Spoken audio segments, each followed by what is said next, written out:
જય શ્રી રામ બધાને. આજે મારો HWLDMનો 43મો દિવસ છે. સૌથી પહેલાં સવારે ઉઠી અને હું કાળિયાને લઈ ગયો બહાર વોક કરાવવા. એના પછી હું 2 ગ્લાસ ગરમ પાણી પીધું અને બપોરે 12 વાગે જમવાનું બનાવ્યું હતું.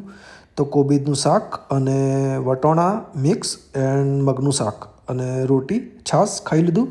ખાઈને સાંજે ઇવનિંગમાં ગયો હું ગ્રાઉન્ડમાં જઈને વોર્મઅપ કર્યું, સ્ક્વોટ્સ લગાવ્યા, શોલ્ડરની એક્સરસાઇઝ કરી. એના પછી 5 કિલોમીટર રનિંગ કરીને થોડી વાર રહી અને હું રિટર્ન એક્સરસાઇઝ કરવા લાગ્યો લેગની રબર બેન્ડ દ્વારા. લેગની એક્સરસાઇઝ કરી. એના પછી મેં લંજીસ લગાવ્યા 20 લંજીસ કરી અને એપ્સ માટે મેં વર્કઆઉટ કર્યું. એપ્સનું કમ્પ્લીટ કરી અને થોડી વાર મેં સિટઅપ્સ લગાવ્યા 100 સિટઅપ્સ કરી અને સપાટે લગાવ્યા 15 સપાટે કરીને ઘરે આવ્યો. ઘરે આવીને મારી મમ્મી ભૂરીને ખાવા જ આપતી હતી. ભૂરીને દૂધ આપ્યું, આ કાળિયાને બી દૂધ આપ્યું, બિસ્કિટ આપ્યા અને આ રહ્યો 4 રોટલી ખાધી તો બી ભૂખ્યો જ છે.